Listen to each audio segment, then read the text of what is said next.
Hola amigos, bienvenidos a Canal Animal Magazine. Os vamos a relatar un cuento de terror titulado El asesino de cisnes, de Auguste Villiers de L'Isle-Adam, del año 1886. Hay una cita que dice: los cisnes comprenden los signos. Víctor Hugo, Les Misérables. Al consultar los volúmenes de historia natural, nuestro ilustre amigo el doctor Tribulat Bonomet había terminado por aprender que el cisne canta bien antes de morir. Efectivamente, nos confesaba desde que la había escuchado, solo esa música le ayudaba a soportar las decepciones de la vida y cualquier otra ya no le parecía sino una cencerrada puro Wagner. ¿Cómo había conseguido esa alegría de aficionado? En los alrededores de la antiquísima ciudad fortificada en la que vive, el anciano había descubierto en un parque abandonado a la sombra de grandes árboles un viejo estanque sagrado, sobre el sombrío espejo del cual se deslizaban 12 o 15 aves.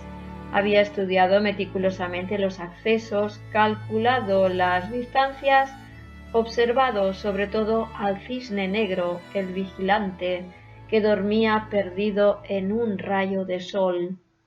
Este permanecía todas las noches con los ojos abiertos, con un guijarro en su pico rosa, y si la más mínima alarma le revelaba peligro para aquellos a quienes custodiaba, lanzaba bruscamente al agua el guijarro en mitad del blanco círculo de los dormidos para despertarlos.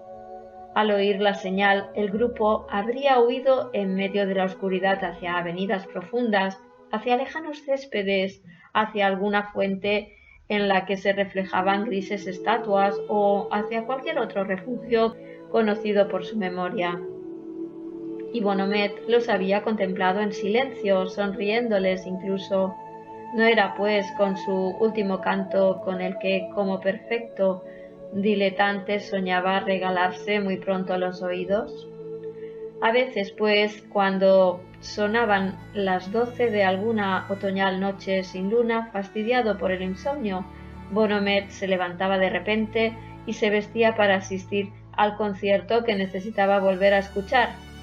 Tras introducir sus piernas en descomunales botas de goma forradas que prolongaba sin sutura su ancha levita impermeable, el huesudo y gigantesco doctor introducía las manos en un par de guantes de acero blasonado provenientes de alguna armadura medieval, guantes que había conseguido al abonar 38 monedas. Una locura a un anticuario. Hecho esto, se ceñía su amplio sombrero, apagaba la vela, descendía y con la llave de su casa en el bolsillo se encaminaba a la Burguesa, hacia la linde del parque abandonado. Enseguida se introducía por oscuros senderos hacia el retiro de sus cantantes favoritos, hacia el estanque, cuya agua poco profunda y bien sondeada por todas partes no le pasaba de la cintura, y bajo la bóveda de la arboleda ensordecía sus pasos al pisar ramas secas. Cuando llegaba al borde del estanque, muy lentamente, introducía una bota, luego la otra, y avanzaba dentro del agua con precauciones inauditas, tan inauditas que apenas se atrevía a respirar. Como el melómano ante la inminencia de la cavatina esperada, de tal manera que para dar los 20 pasos que le separaban de sus queridos virtuosos empleaba normalmente entre 2 y 2 horas y media. Hasta tal extremo temía alarmar la sutil vigilancia del guardián negro. El soplo de los cielos sin estrellas agitaba las altas ramas en la oscuridad, pero Bonomet, sin dejarse distraer por el misterioso susurro, seguía avanzando, y también que hacia las 3 de la madrugada se encontraba invisible a medio paso del cisne negro, sin que éste le hubiera percibido ni el más mínimo indicio de su presencia. Entonces el buen doctor, sonriendo en la oscuridad, arañaba muy suavemente, rozando apenas con la punta de su índice medieval la superficie anulada del agua delante del vigilante, y arañaba con tal suavidad que éste, aunque algo sorprendido, no juzgaba esta vaga alarma como una importancia digna de lanzar el guijarro. El cisne escuchaba. A la larga, cuando su instinto se percataba vagamente de la idea de peligro, su corazón, oh, su pobre corazón ingenuo, se ponía a latir horriblemente, lo que llenaba de júbilo a Bonomet, y los bellos cisnes, uno tras otros, perturbados por ese ruido en lo profundo de su sueño, sacaban ondulosamente la cabeza de debajo de sus pálidas alas plateadas, y bajo el peso de la sombra de Bonomet entraban poco a poco en un estado de angustia, percibiendo no se sabe qué confusa conciencia del mortal peligro que los amenazaba.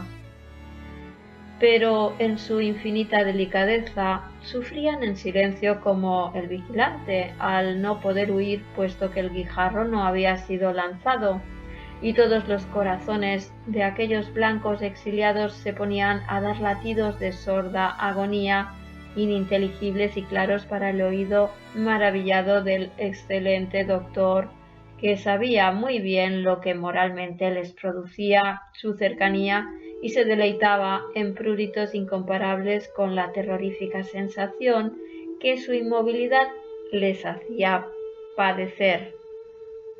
Qué dulce resulta estimular a los artistas, se decía en voz baja. 3/4 de hora más o menos duraba este éxtasis que no habría cambiado por un reino. De repente un rayo de la estrella de la mañana, deslizándose entre las ramas, iluminaba de improviso a Bonomet, así como las aguas negras y los cisnes con ojos repletos de sueños. El vigilante, aterrorizado por aquella visión, arrojaba el guijarro demasiado tarde. Con un grito horrible en el que parecía desenmascararse su sonrisa, Bonomet se precipitaba con las garras en alto y los brazos tendidos hacia las filas de las aves sagradas, y eran rápidos los apretones de los dedos de acero de aquel paladín moderno y los puros cuellos de nieve de 2 o 3 cantantes eran atravesados o rotos antes de que se produjera el vuelo radiante de los demás pájaros poetas. Entonces, olvidándose del buen doctor, el alma de los cisnes moribundos se exhalaba en un canto de inmortal esperanza, de liberación y de amor hacia los cielos desconocidos. El racional doctor sonreía de este sentimentalismo del que, como serio conocedor, solo se dignaba saborear una cosa: el timbre. No apreciaba musicalmente nada más que la singular suavidad del timbre de aquellas simbólicas voces que vocalizaban la muerte como una melodía. Con los ojos cerrados, Bonomet inspiraba en su corazón las vibraciones armoniosas, luego, tambaleándose como en un espasmo, iba a dejarse caer en la orilla del estanque, se tendía sobre la hierba, se acostaba boca arriba dentro de sus ropas cálidas e impermeables, y allí aquel mecenas de nuestra era, perdido en un sopor voluptuoso, volvía a saborear el recuerdo del canto delicioso de sus queridos artistas, y, reabsorbiendo su comatoso éxtasis, rumiaba a la burguesa aquella exquisita impresión hasta el amanecer.